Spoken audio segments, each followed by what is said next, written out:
Hello everyone, let's make pizza spring rolls today.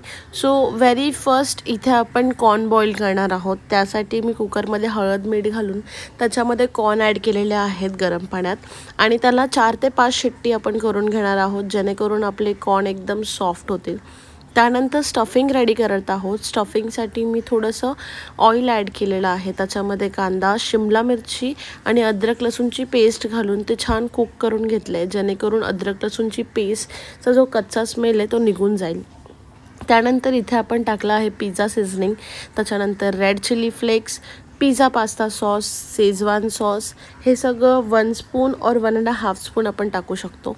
त्यानंतर त्याच्यामध्ये dark soya sauce and red chilli sauce 1 teaspoon. That's it.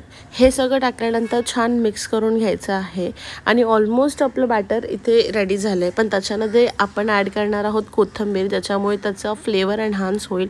थोडेसे boiled corn आणि इथे 200 ग्राम पनीर मी घेतलं आहे. पनीरमुळे जी आपलं स्टफिंग आहे त्याचं टेक्स्चर क्रीमी असं होतं. सो पनीर ॲड करा.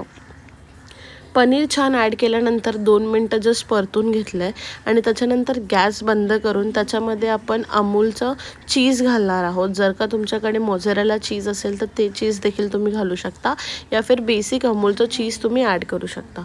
सो इथे ऑलमोस्ट मी गुड अमाऊंट ऑफ चीज असं घेतलं आहे सो दॅट त्याच्यामध्ये चीझी टेक्स्चर आणि चीझी असं थोडं वाटेल. सो ते पण आपण ॲड करून झाल्यानंतर गॅस बंद केलेला आहे आणि जस्ट मिक्स करून आपलं जे हे स्टफिंग आहे ते रेडी झालेलं आहे. आता आपण स्प्रिंग रोल्स बनवायला स्टार्ट करणार आहोत. त्यासाठी आपण सगळ्यात आधी मैद्याची स्लरी बनवून घेणार आहोत. मैद्याच्या स्लरीसाठी मी 2 ते 3 टेबलस्पून मैदा घेतला आहे आणि त्याची कन्सिस्टन्सी ठेवून, म्हणजे मैद्याच्या स्लरीची जी कन्सिस्टन्सी असते त्या कन्सिस्टन्सीमध्ये थोडंसं पाणी ॲड करून मैद्याची स्लरी रेडी केलेली आहे. त्यानंतर इथे आपण स्प्रिंग रोल्स घेतलेले आहेत. त्या स्प्रिंग रोल्समध्ये आपली जी स्टफिंग आहे ती ॲड करून त्याचे छान असे शेप देऊन त्याचा स्प्रिंग रोल रेडी झालेला आहे आणि मैद्याच्या स्लरीने ते लॉक करून घेतलं आहे. त्याच्यानंतर आपण त्याला थोडं हॉट ऑइलमध्ये फ्राय करणार आहोत. मेक शुअर करा की आपण जे फ्राय करणार आहोत स्प्रिंग रोल ते मीडियम टू हाय लोवरती असावं. त्याच्यानंतर आपले स्प्रिंग रोल्स रेडी झालेले आहेत. हे खूप क्रिस्पी आणि टेस्टी होतात. म्हणजे तुम्ही पण हे घरी ट्राय करून बघा. आणि जर व्हिडिओ आवडला असेल तर लाईक करा, शेअर करा आणि चॅनलला जर सबस्क्राईब केलं नसेल तर सबस्क्राईब नक्की करा. Thank you so much for watching my video.